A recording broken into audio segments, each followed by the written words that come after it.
Selamat pagi, Assalamualaikum. Kembali bersiaran bersama kami di Malaysia hari ini pada pagi ini. Giliran kami berdua pula di kaca TV anda. Saya Hanif Miswan. Dan saya Hazrina Kasim akan menemani anda selama 1 jam ini. Yang pastinya berada di 10 hari terakhir di bulan Ramadan ini. Pastinya semua daripada kita ni nak berebutlah ganjaran pahala, ibadah berpuasa.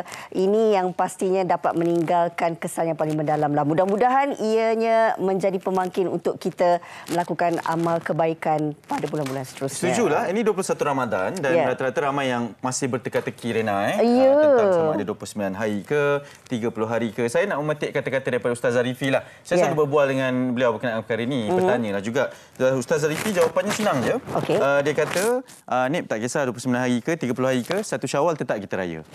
Setuju sangat. Yang penting janganlah kita terlalu fikir. Betul. Kita masih ada lagi 9 ataupun 8 hari dalam bulan Ramadan ini. Tak kekecil hati Ramadan tu nanti kita asyik fikir nak tinggalkan dia je kan. Betul. Kita lalui dengan penuh sebaik-baiknya lah manfaatnya, insyaAllah. InsyaAllah. Tapi bukan apa, Hanif. Bukan tak nak fikir. Kadang-kadang dia terlintas lalu sebab kita nak buat persiapan. Maklumlah, setiap daripada kita yang bekerja di kota ni, di KL ni kan, kampung halaman dia jauh. Betul. Kan? Tapi kena kerja kan? nak buat persiapan apa lagi? Maksud saya mewakili penonton-penonton. Ya? Awak jangan nanti menita saya. Baik. Sebab tak sabar rasanya pertama kali tidak pulang ke kampung pada hari raya pertama. Inilah dia waktunya. Tak apalah, saya nak rasa juga nikmat berhari raya bersama rakan-rakan. Betul, saya setuju. Dan nikmatnya juga untuk kami bawakan kepada anda. Ini berkaitan dengan perkembangan keadaan cuaca semasa. Ini seperti biasa setiap hari kami akan kongsikan keadaan cuaca di bandar-bandar utama dalam negara kita. Alhamdulillah pada pagi ini rata-ratanya di bandar utama semuanya cerah, juga keluar nampak cahaya matahari lah pada pagi tadi. InsyaAllah. Dan pastinya ini memudahkan anda lah bagi mereka yang nak melakukan, mungkin ada plan atau perancangan yang tersendiri. Namun hari ini tak ada sebarang amaran hujan lebat ya. Betul, betul. Okey, alhamdulillah. Baik, berkenaan ni saya nak berbalik semulalah berkenaan dengan cuti persekolahan yang sebenarnya sudah pun diawalkan. Hari terakhir persekolahan anak-anak adalah pada hari Selasa dan pastinya inilah yang saya kata tadi ni Hanif. Ibu bapa kan bila dapat tahu cuti dah awal pula. Macam raya Jumaat. Macam raya kan? Jadi nak kena buat persiapan lebih awal lah nak balik kampung. Ya, faham juga. Dan itu ialah perancangan memang kita perlu lakukan, laksanakan sebaik-baiknya. Tapi insyaAllah nanti kita jangan kalut lah ya. Itu yang pentingnya juga. Dan ini telah pun diumumkan cuti raya awal untuk Kementerian Pendidikan Malaysia. Dan ini berkaitan dengan apa yang kami ingin bawakan kepada anda juga. Hukuman mati, RUU pemansuhan terima sokongan majoriti. Namun hukuman mati masih lagi boleh dilaksanakan. Ini berkenaan dengan rang undang-undang pemansuhan hukuman mati mandatory 2023 yang telah pun diluluskan dalam Dewan Negara dengan lebih suara bersetuju selepas dibahaskan oleh 17 senator. Ini di Dewan Negara semalam diluluskan, tapi di Dewan Rakyat minggu lepas dah pun diluluskan. Kita nak bincang lebih lanjut hari ini apakah mungkin dari segi sabitan alternatif yang bakal dilakukan akibat daripada pemansuhan undang ataupun hukuman mati mandatori ini. Okey, tapi sebelum kita nak berbicara dengan lebih lanjut berkaitan dengan perkara ini, kita nak kongsikan kepada anda ini inspirasi berkenaan dengan Wira Negara Eskom. Ialah dalam kita mungkin ketika azan maghrib itu dilaungkan berkumandang, kita berbuka dengan tenang kan. Betul. Tapi dalam masa sama kerana ada ketenangan itu adalah kerana adanya mereka yang sentiasa berkawal demi negara kita ini. Betul, dan ini kita nak bawakan kesempatan yang ada oleh kru Malaysia ini berpeluang untuk melihat bagaimana agaknya petugas-petugas Eskom ini bertugas menjaga sepadan negara dalam bulan Ramadan. Wow, okey, jom kita saksikan bingkisan ini. Silakan.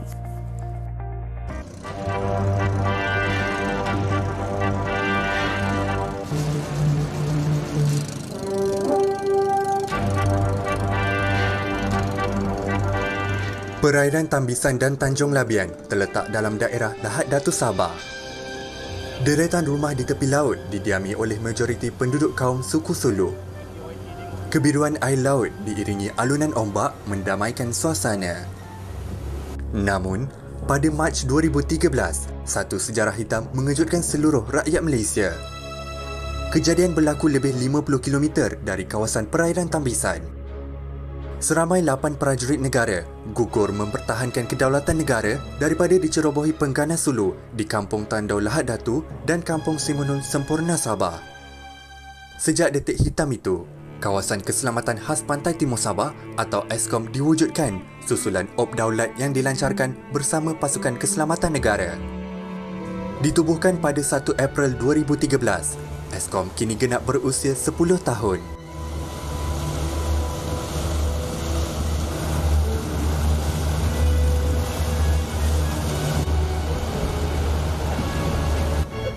Penugasan ESKOM di Lahad Datu turut merangkumi rondaan laut di perairan Tambisan, rondaan darat di Tanjung Labian dan Bakapik.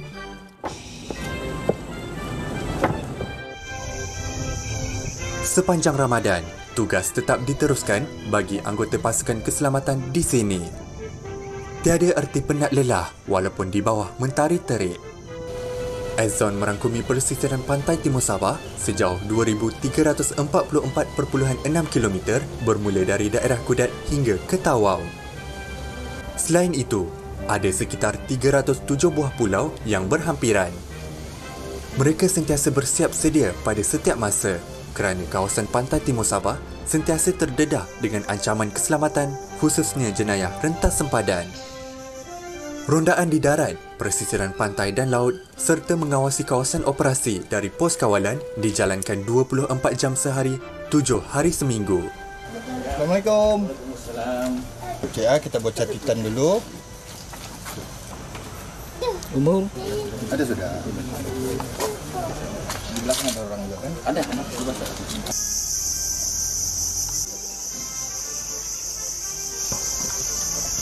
ESKOM membabitkan kerjasama 3 agensi pasukan keselamatan iaitu Polis Diraja Malaysia PDRM, Angkatan Tentera Malaysia ATM dan Agensi Penguatkuasaan Maritim Malaysia APMM. Muhammad Nasir Rashid antara anggota Polis ESKOM yang bertugas. Keadaan cuaca di sini agak panas dan hujan dan keadaan laut yang tak menentu. Itulah cabaran kami di sini. Perasaan agak terkilan lah sebab jauh dari keluarga. Saya pun baru lagi di sini. Ya, sedih. Korporal Muhammad Fazli Nazmi, anggota tentera ESKOM yang sudah lali berjauhan dengan keluarga disebabkan amanah yang digalas. Semasa bulan Ramadan ni sedikit mencabar lah sebab kita kan tengah berpuasa. Lepas tu dengan cuaca panas terik lagi kita menahan dahaga dan lapar ni memang sedikit sukar sikit lah, tapi mau buat macam mana, sudah sebagai tugas kita sebagai anggota tentera tetap untuk mempertahankan keselamatan terutamanya di kawasan Ezon ini. Berjauhan dengan family sudah jadi lumrah kehidupan dalam askar ini. Begitulah, terpaksa berjauhan dengan family demi menjaga keselamatan negara kita ini. Allahu Akbar, Allahu Akbar. Hanya berbekalkan kurma dan air mineral sudah cukup untuk menggalas perut berbuka puasa dalam keadaan masih bersiap siaga melakukan tugasan.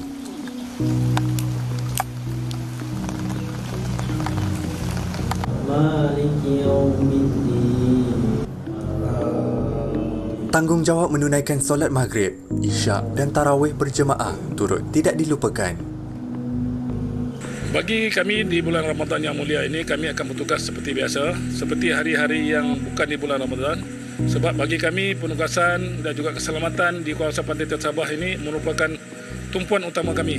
Kami yang terdiri daripada agensi-agensi PDRM, ATM dan juga APMM yang telah ditempatkan di ESKOM ini akan bertungkus lumus dan juga mensiapsiagakan kesiapsiagaan kami dalam menghadapi sebarang kemungkinan yang dikatakan mungkin berlaku pada bila-bila masa. Dedikasi mereka sangatlah besar untuk keamanan negara. Berjauhan daripada keluarga di bulan mulia ini demi tuntutan menjaga sempadan dan keselamatan negara haruslah dihargai oleh seluruh rakyat Malaysia.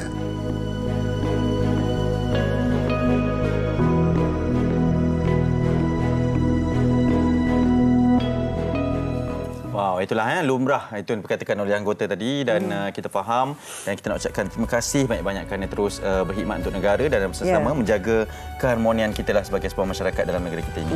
Setuju dan pastinya ini juga memberi semangatlah untuk kita kan. Kita tahu bahawa setiap daripada kita yang melalui perjalanan hidup ni kita tak tahu apa kesudahannya. Betul. Tetapi mereka ini sanggup berkorban demi untuk keselamatan negara. Baik, kita nak teruskan dengan membaca beberapa kisah yang menarik yang ada di Dada Akhbar. Tapi saya nak mulakan dengan Hanif terlebih dahulu. Kalau Hanif nak kongsikan. Ini di harian Metro semalam juga tular di media sosial dan ini dipaparkan di muka hadapan berkaitan dengan kemarau kasih 13 tahun apabila seorang bapa ini keluar daripada penjara selepas dipenjarakan selama 13 tahun disambut oleh anak-anaknya bersama dengan cucu-cucunya sekali semua kan dan ianya mengundang hibah lah dan apabila kisah ini, cerita ini menjadi tular dan mendapat juga perhatian daripada ramai orang. Jadi telah pun diberitahu berkenaan dengan bagaimana anak-anak ini dididik untuk tidak membenci bapanya sepanjang 13 tahun itu dan yang paling terkilan lah kerana bapa ni kata selepas keluar semalam 13 tahun itu yang paling terkilan kerana tak dapat bersama dengan isterinya. Isterinya telah pun dijemput menghadap ilahi 5 tahun lepas. Tapi anaknya yang sulung ini, Huda, yang menggalas tanggungjawab itu, dia kata dia yang tahu perik jerih keluarganya, apa cerita yang sebenar, kenapa ianya berlaku dan dia tak nak ianya diungkit lagi dan mereka perlu menjalani kehidupan ke hadapan. Satu kisah yang menjadi iktibar dan boleh kita teladani lah kan. Dan okey, itu kisah sedih lah kan. Maksudnya walaupun sedih tapi pengakhirannya alhamdulillah dapat beraya bersama dengan keluarga. Tapi ini pula kisah nak membuat persiapan raya.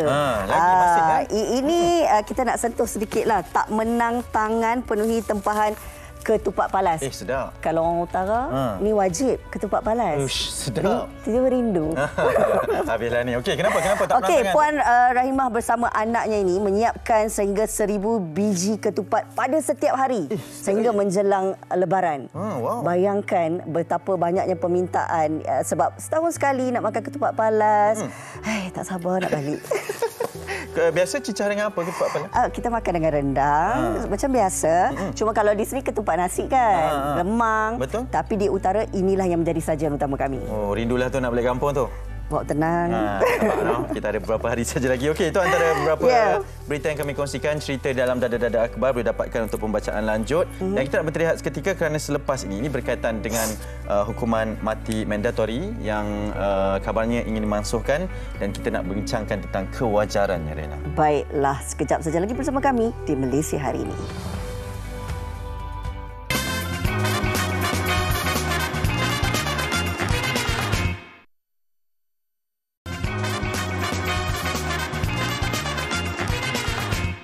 Malaysia merupakan antara 56 buah negara yang melaksanakan hukuman mati. Daripada 32 kesalahan yang boleh disabitkan dengan hukuman mati, 11 daripadanya adalah hukuman mati mandatori. Berbalik kepada topik kita hari ini, wajarkah hukuman mati mandatori ini dilaksanakan? Ya, dan sekarang pun telah pun dibentangkan di Dewan Negara dan juga Dewan Rakyat kita berkenaan dengan pemansuhan hukuman mati mandatori ini dari sudut hak dan juga kebebasan rakyat manusia juga, hak manusia lah ya. Dan itu yang akan kami bincangkan bersama dengan anda, kewajarannya hukuman mati mandatori untuk dimansuhkan. Jadi sebelum kita nak bersama dengan beberapa tetamu yang akan bawa daripada pelbagai sudut pandang yang berbeza berkenaan dengan perkara ini, kita nak saksikan laporan ini dan juga pandangan daripada orang ramai berkaitan dengan perkara ini. Silakan.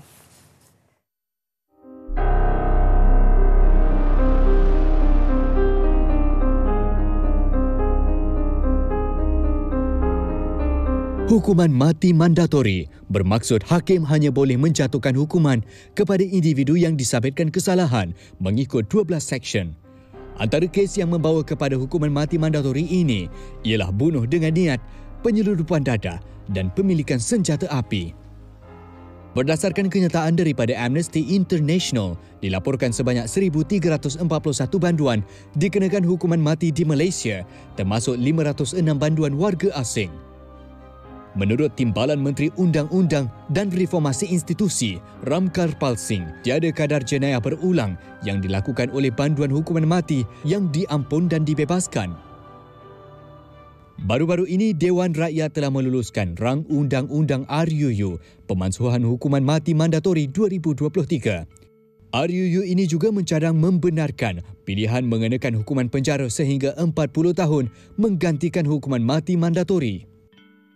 Persoalannya, wajarkah pemansuhan ini dilaksanakan terhadap pesalah yang telah melakukan jenayah berat? Kalau bagi pendapat saya, patutlah. Dan dia boleh dicegah ganti dengan hukuman mungkin penjara seumur hidup ke. Mungkin itu dapat lebih beri pelajaran dengan dia. Apa semua. Tak ada. Sebabnya dia orang fikir macam tu. Tapi sebab zaman sekarang, saya tengok daripada remaja pun sekarang, ramai yang dah berani buat benda-benda yang di luar jangkaan kita, apa semua. Orang kata apa, benda tu boleh mula dari biasa akan jadi jenayah yang berat lah. Maksud kalau hukuman bunuh atas kesalahan yang nyata, contoh macam kalau kes, kita tahu kalau kes tu yang macam kes bunuh, kes masuk rumah orang, kecurian, tiba-tiba dalam kecurian tu ada kes bunuh.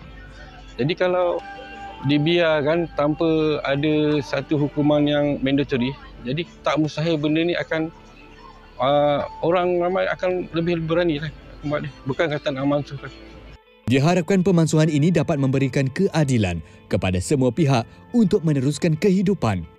Pesalah dapat memulihkan diri dan menjadi individu yang dapat berkhidmat kepada keluarga dan negara selepas menjalani hukuman. Sedikit pengenalannya dan juga pandangan daripada orang ramai yang kami dapatkan berkenaan dengan isu pemansuhan hukuman mati mandatori ini dan ialah berbelah bagi juga pandangan daripada orang ramai dan ada kewajarannya juga dan untuk itu kita ingin bawakan berkenaan dengan perkara ini di studio, Rina. Baik, kita nak perkenalkan tetamu-tetamu kita di sebelah saya ini. Saya nak perkenalkan Tuan Srikan Pillai, peguam kita pada pagi ini. Selamat pagi. Selamat pagi. Kita juga bersama dengan Puan Siti Zabidah Muhammad Rashid atau lebih dikenali dengan nama Mak Tok. Sihat Mak Tok? Ya, sihat. Okey, baik. Juga bersama kita Puan Syamala Mandika Raja, Wakil Keluarga Banduan Akhir Penjara Perlis, juga pengerusi Persatuan Keluarga Kasih. Selamat datang. Ya. Okey, silakan. Mak Tok, mungkin kita boleh mulakan dengan Mak Tok sendiri ya.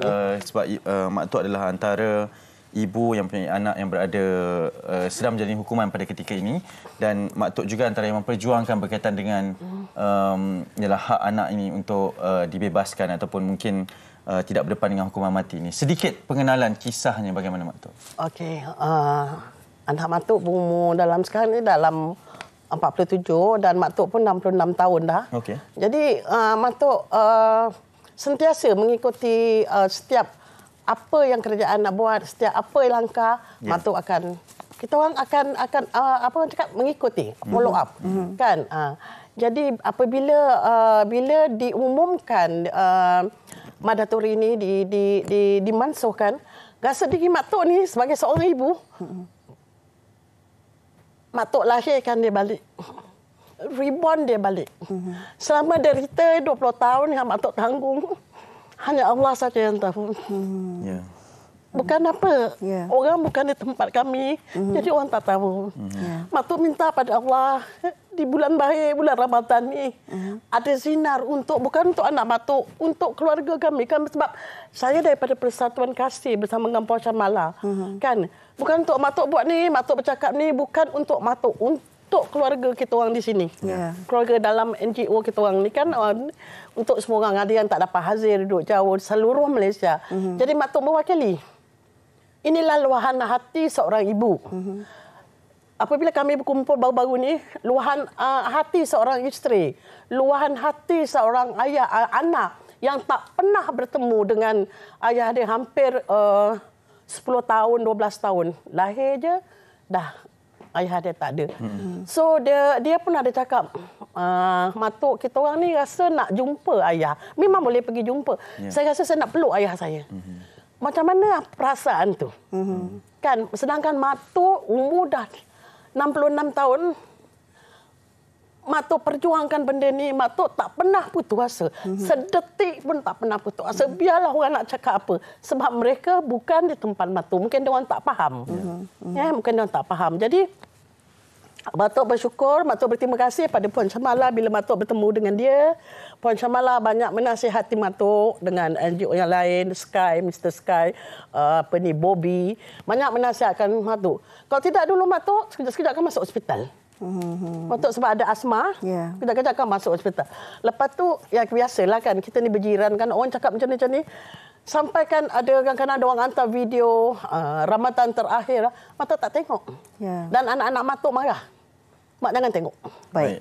Itu pengalaman daripada Mak Tuk sendiri. Orang kata doa seorang ibu kan, apatah lagi di bulan Ramadan bagaikan memberi peluang kedua, mati hidup semula. Kita nak tanya dengan Tuan Sri Khan sendiri menyentuh tentang pemansuhan hukuman mati mandatori ini.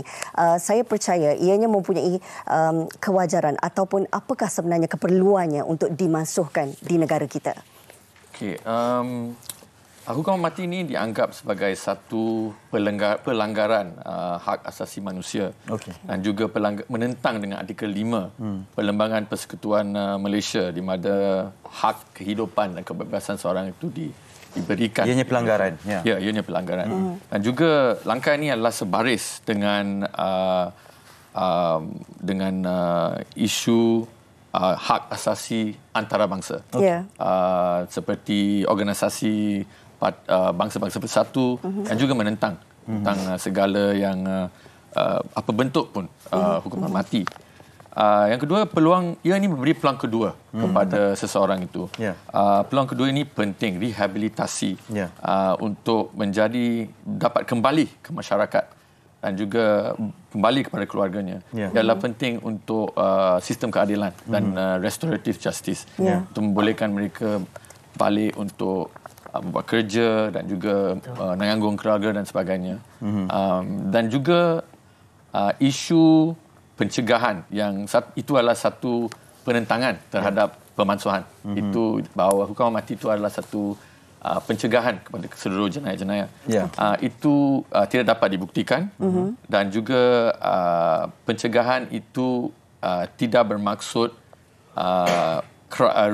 kadar jenayah itu akan diturunkan. So kadar jenayah itu sekarang kerajaan boleh melihat, menelitikan, menyelidik dengan lebih mendalam tentang apa yang sebenarnya membawa kepada peningkatan jenayah di negara ini. Sebab hukuman mati itu bukan satu pencegahan dan kita boleh lihat beberapa kes-kes walaupun terdapat hukuman mati masih berterusan. So saya percaya ini dapat dilihat dan kerajaan juga dapat selidik tentang isu-isu ini.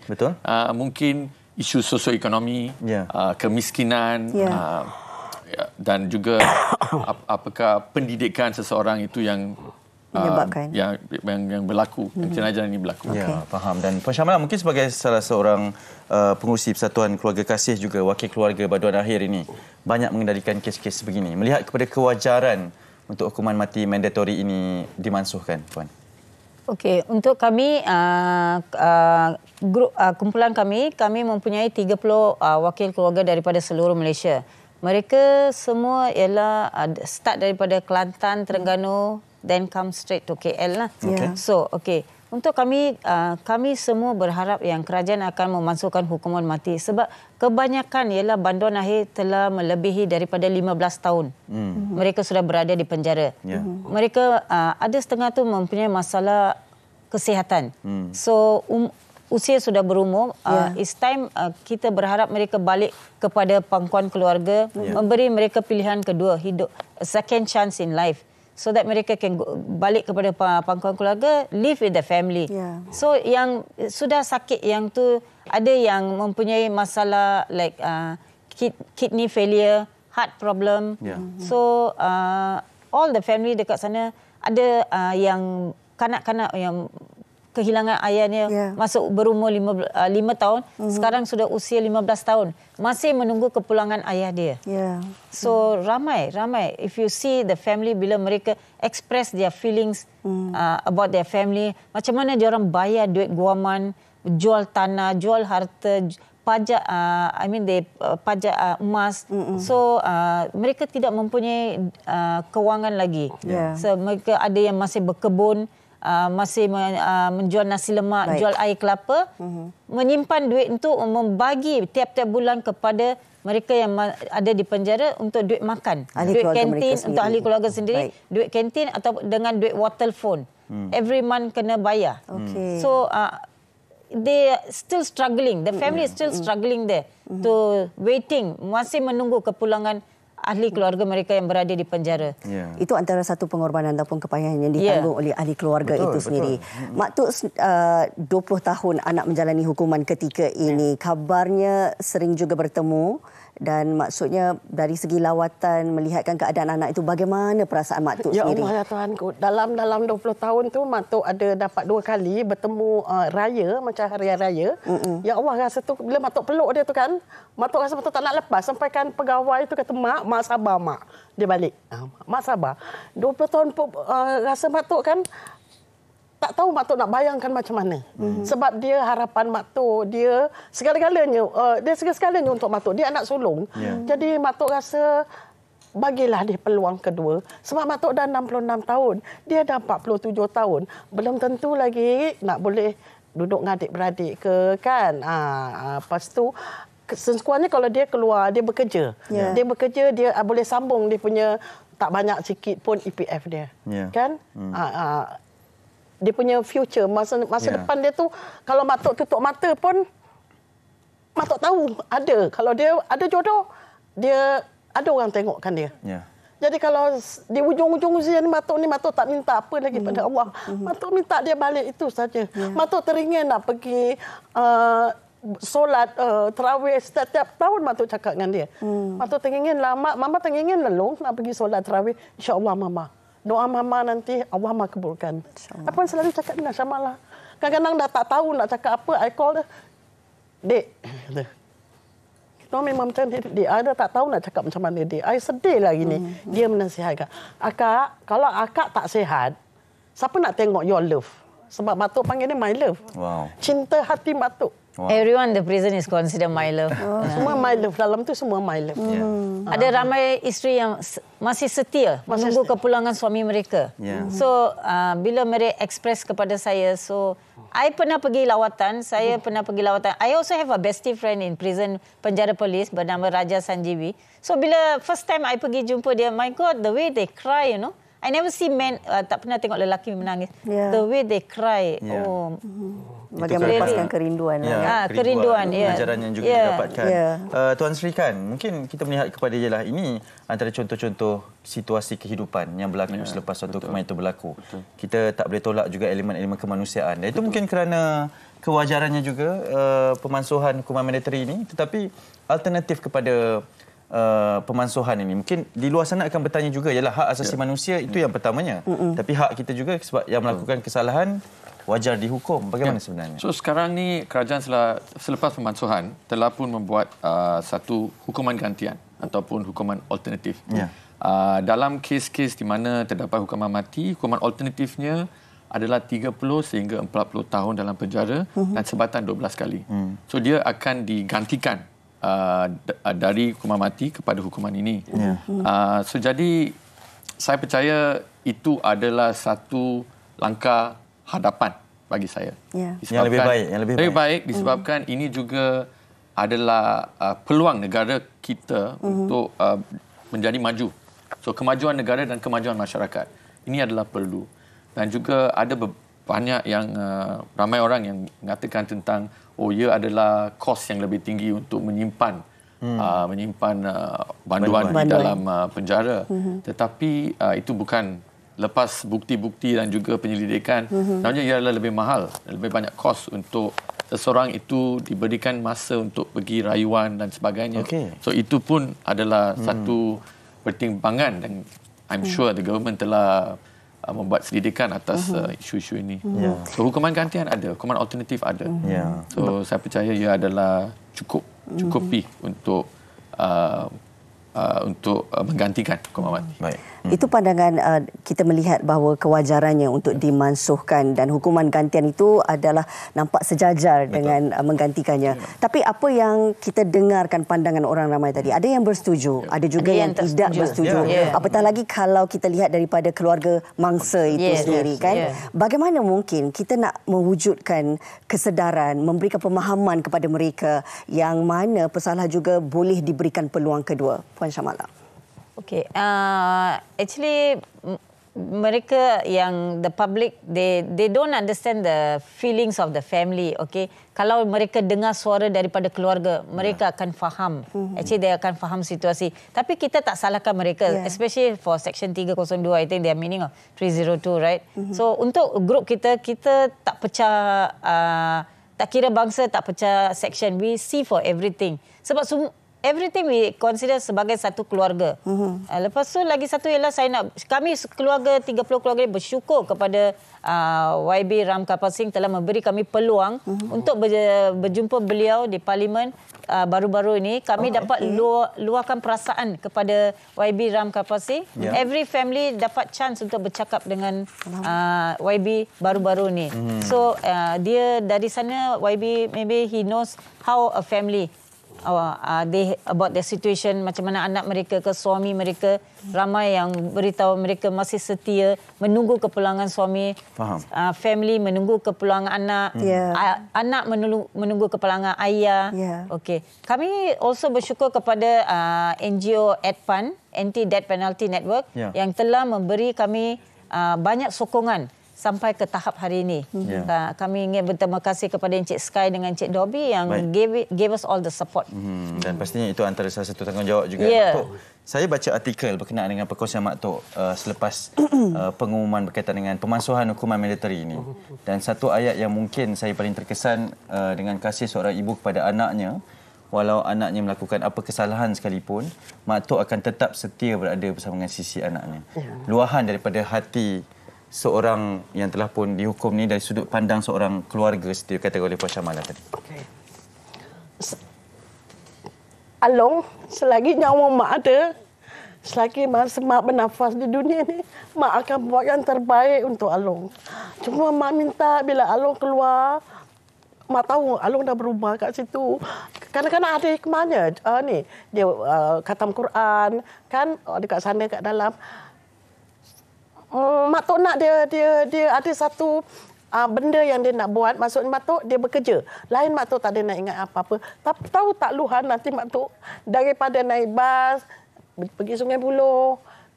Sekarang ni aja sampaikan dia pernah cakap dengan Mak Tok, Mama kalau nak naik ke atas tu Mama jangan jalan tau. Tapi Mama nak naik apa? Dia bagi soalan, Mama tahan aja kereta. Tak kisahlah kereta tu pegawai ke apa ke di dalam tu.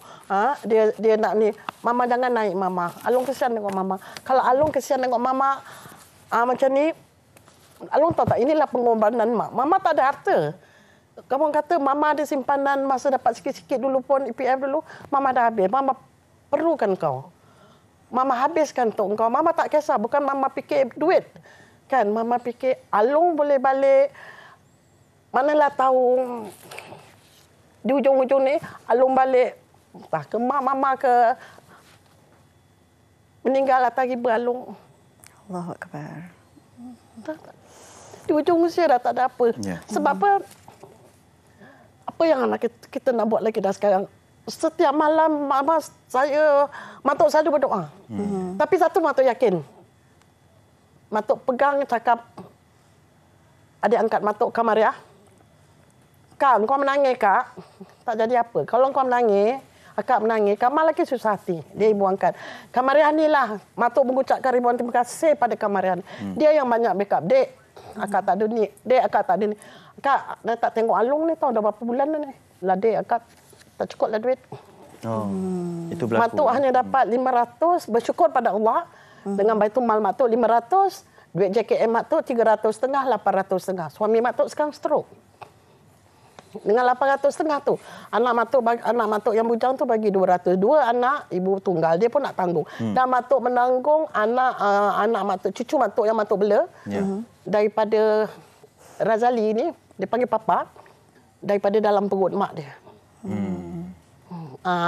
Dia memang Mak Tok tanggung lah. Alhamdulillah pelajaran dia berada di college kan belajar. Sekarang ni tengah exam. Dan itulah pandai-pandai lah Mak Tok pusing. Yalah, ada. Dulu Mak Tok boleh ikut Kamarah Catering apa kan, Zai Catering. Sekarang Mak Tok terasa sendiri. Sebab apa Mak Tok tak buat kerja, tiba-tiba orang ulur Mak Tok duit. Mak Tok terasa sendiri. Kak, Akak tak payahlah buat kerja Kak. Buat kerja Mak Tok tu bukannya apa, ubi gentang, kopi bawang. Itulah daripada semua orang lah ya. Dan itu harapannya juga untuk melihat anaknya boleh keluar. Penting sebenarnya sokongan keluarga ini kan. Dan bersama dengan Tuan Sri mungkin sedikitlah kita nak wawarkan apakah mungkin pesanan yang boleh kita sampaikan berdasarkan kepada hukuman mati mandatori ini yang bakal dimasukkan untuk menjadi iktibar kepada semua. Bagaimana? Sorry. Bagaimana sebenarnya kita boleh beri nasihat kepada mereka di luar sana lah, kan? Memandangkan ianya sudah pun dimansuhkan. Oh, okey. Mansuhan hukuman mati ni sebenarnya atas isu mangsa juga. Keluarga mangsa. Kita sebagai manusia juga tidak boleh menyimpan kemarahan dan juga kena memberi maaf kepada apa yang berlaku. Saya sebagai peguam ada nampak berbagai orang yang saya telah membela dan juga saya pun ada kalah, ada menang. Yang kalah saya pun ada nampak dari sudut anak guam saya dan juga sudut mangsa. Kegembiraan mangsa itu adalah pendek saja sebab dia akan, it is not a closure.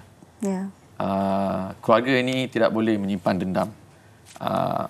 Families cannot hold a grudge against all this, against the accused. So bagi saya ia adalah langkah hadapan, and kita perlu ada pemansuhan ini dan kita kena have an open mind terhadap isu ini dan juga kepada keluarga mangsa juga. Ini kita bukan gembira apabila anak guam saya bebas. Saya tahu ada hal juga dengan mangsa yang kemarahan dan yang tidak puas hati dengan keputusan. Tetapi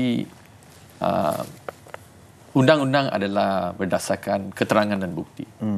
So ini adalah untuk saya pemansuhan hukuman mati ini adalah satu berita yang bagus dan gembira untuk negara ini.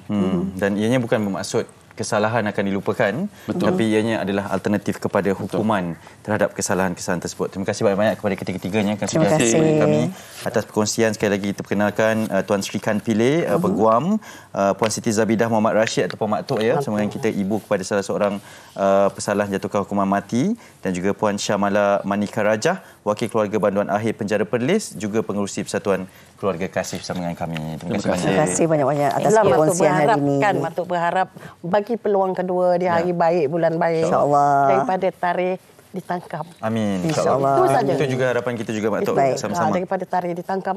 Sebab apa?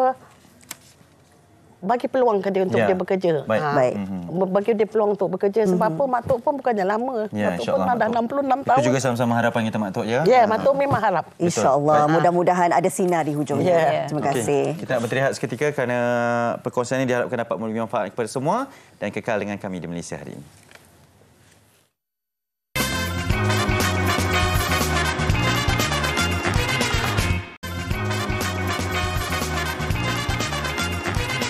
Baik, kembali bersama kami di Malaysia hari ini. Kita nak teruskan perkongsian, ya. Ini berkaitan dengan Yayasan Ikhlas, infak projek pembinaan asrama Tahfiz Al-Fatih.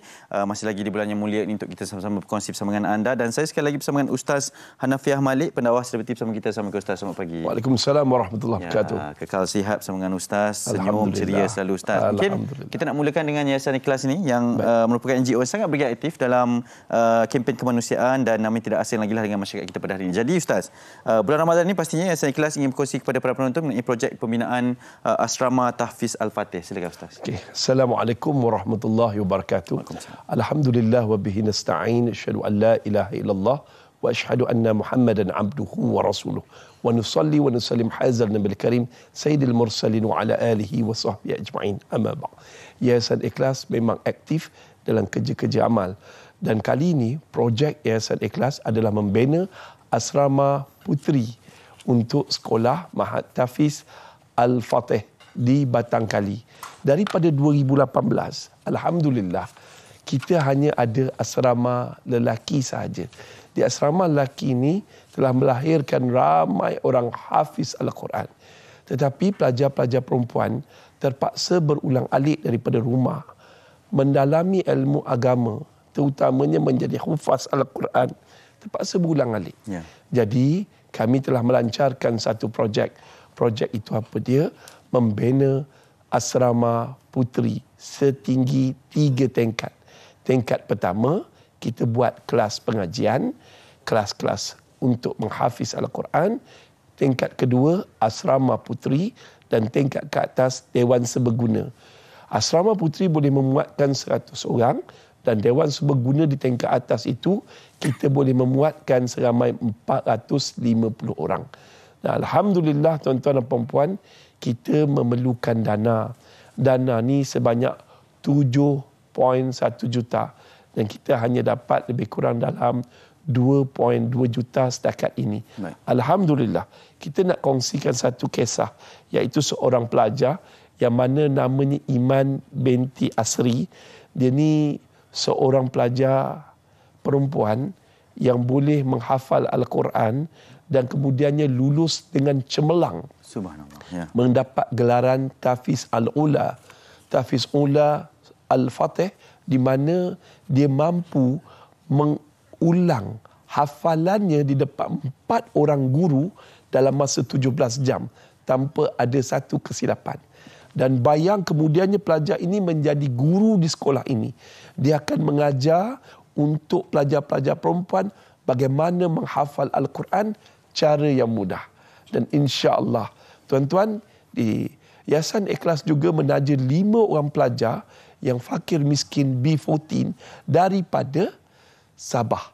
Tujuan dia untuk melahirkan golongan-golongan para pendakwah yang hafiz Al-Quran di bumi Sabah satu hari nanti. Dan masya-Allah, tabarakallah, di situ pula masya-Allah kita akan ajarkan beberapa perkara. Ada satulah dua orang pelajar ni, umurnya 14 tahun. Namanya iaitu Syafi'i dan Nash. Masya-Allah tuan-tuan, dia suka sangat duduk di sini. Dan kemudiannya di sini bukan sekadar aktiviti biasa, tetapi ada aktiviti selain menghafal Al-Quran dan juga maknanya sekali, mereka juga ada aktiviti core curriculum yang seperti berkuda, memanah dan banyak lagi aktiviti lasak. Tuan-tuan dan puan-puan, ini dia Syafi'i dan Nash. Masya-Allah. Dan tuan-tuan dan puan-puan muslimin dan muslimat yang dirahmati Allah, ada lagi seorang pelajar namanya adik Muaz bin Muhammad Nazri. Adik Muaz bin Muhammad Nazri ini berjaya menamatkan pelajaran menjadi hafiz Al-Quran 3 tahun 7 bulan. Dalam masa 3 tahun 7 bulan ni, masya-Allah tabarakallah, dia boleh menghafal 30 juzuk Quran. Ini nanti bila dia balik ke Sabah, dia boleh mengajar ataupun membuka madrasahnya sendiri di samping berdakwah. Tuan-tuan, saya merayu pada semua, jom bantu Yayasan Ikhlas untuk membantu membina asrama puteri dan juga menyiapkan kelengkapan untuk sekolah Mahat Tafiz Al-Fatih. Kerana selama mana sekolah Mahat Tafiz Al-Fatih ini terdiri, anak-anak di dalamnya mengaji Al-Quran, kita dapat pahala. Dan kemudiannya masya-Allah, mereka mendirikan solat, kita dapat pahala. Dan jangka masa panjang, multi level marketing yang luar biasa ciptaan Allah bila mereka menjadi pendakwah, mengislamkan lebih ramai orang, dan insya-Allah Islam bertebaran, orang amalkan Islam, kita dapat pahala. Nombor akaun dah tertera, nombor telefon dah ada. Rebut peluang ini. Jangan tunggu besok lah Ustaz. Kerana hari ini ada 3. Yang pertama apa dia? Semalam. Hari ini dan besok. Besok belum tentu kita hidup lagi. Ini bulan Ramadan, bulan yang mulia. Rebut peluang ini. Sedekah, pahalanya berganda-ganda. Nak tahu siapa orang bertakwa? 3P, 1B. P yang pertama, tak lain dan tak bukan pemurah. Suka bersedekah waktu susah ataupun senang. Yang kedua, dia seorang yang penyabar. Dan ketiga, pemaaf dan suka melakukan kebaikan. Jom bantu Yayasan Ikhlas untuk menjayakan projek Asrama Puteri Mahat Tafiz Al-Fatih di Batang Kali. Wallahualam. InsyaAllah Ustaz, semoga ianya dapat manfaat kepada semua yang mendengarkan, dan insyaAllah sama-sama kita bantu berkaitan dengan projek infak, projek pembinaan Asrama Tafiz Al-Fatih yang telah pun diterangkan dengan serba lengkapnya daripada Al-Fadil Ustaz Hanafiah Malik, pendakwah selebriti kita. Semoga dipermudah Ustaz ya, mengambil berkat di bulan Ramadan yang mulia ini. Dan kita nak kongsikan juga kepada anda semua, sepanjang 21 Ramadan ini, pernah tak terserempak dengan Skot Seindah Kasih bersama dengan Jom Ronda. Okey, jadi minggu ini adalah minggu terakhir untuk Skot Seindah Kasih, dan dan juga kru Jom Ronda. Kru akan berada di sekitar Lembah Kelang ini, Kuala Lumpur dan juga Selangor untuk mengedarkan beg iftar dan juga voucher makanan. Jangan terlambat dan sebelah bazar Ramadan dan masjid terpilih untuk dapatkan cenderamata ini dan sertai aktiviti-aktiviti menarik. Carilah mereka dekat bazar Ramadan atau masjid-masjid terpilih untuk dapatkan beg iftar percuma dan juga voucher makanan dari penyaman udara Nano E X Inventor Panasonic. Penyaman udara ini dilengkapi sistem penyejukan yang amat laju untuk memberi keselesaan yang maksimal kepada para pengguna dan tolong menjimatkan tenaga yang digunakan. Lindungi anda dan tersayang dalam ruang tertutup dengan penyaman udara Nano E X Inverter Panasonic. Okey, jangan lupa untuk kejar mereka ni. Scott Seindah Kasih bersama dengan Jom Ronda. Okey, itu sedikit petirannya. Kita nak berrehat seketika. Selepas ini saya dan Rena ada banyak lagi perkongsian nak akan bawakan kepada anda di Malaysia hari ini. Jangan ke mana.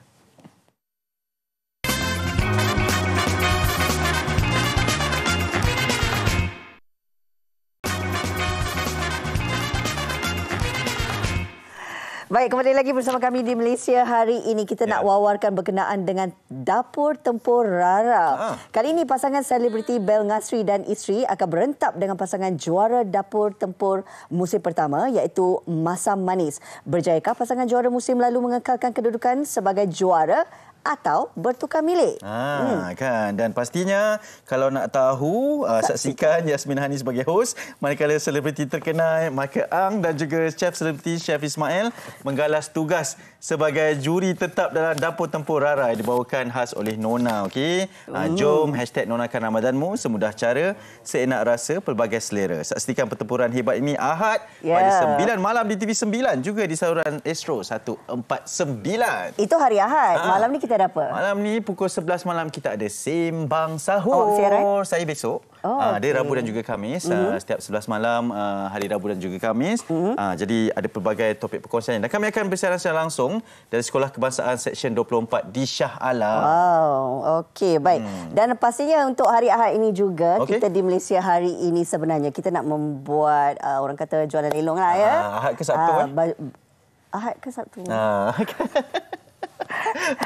Minta maaf. Hari Sabtu. Tak sabar nak raya ni. Tak sabar nak raya. Hari Sabtu ini bermula daripada, sebenarnya kita ada juga lintas langsung bersama dengan Dayah dan juga Haziq. Mereka akan berlintas langsung di booth kita. Untuk barangan pre-love. Kabarnya Hanif dia bawa banyak kasut bola. Banyak lagi ni. Sampai tak terbawa-bawa lagi ni untuk kongsikan kepada anda. Tapi kalau bawa kasut bola dia nak ke? Raya-raya ni kan ada kan? Ada. Dia tak semestinya barangan raya. Macam barangan lah. Betul. Jadi jangan lupa jumpa kami juga di sana untuk siaran ataupun jualan pre-love Malaysia hari ini. Tapi esok pada hari Khamis kami ingin bawakan topik warga emas semakin dilupakan. Itu yang pertamanya. Dan istimewanya kita ada siapa, Rena? Kita ada Rosa. Istimewa esok kami bawakan. Nyanyi sikit lagu Rosa. Ku rasakan pudar dalam hati. Jumpa esok. Aduh. Jumpa lagi. Assalamualaikum. Salam baik. Tak dapat bersamamu sayang di hari raya.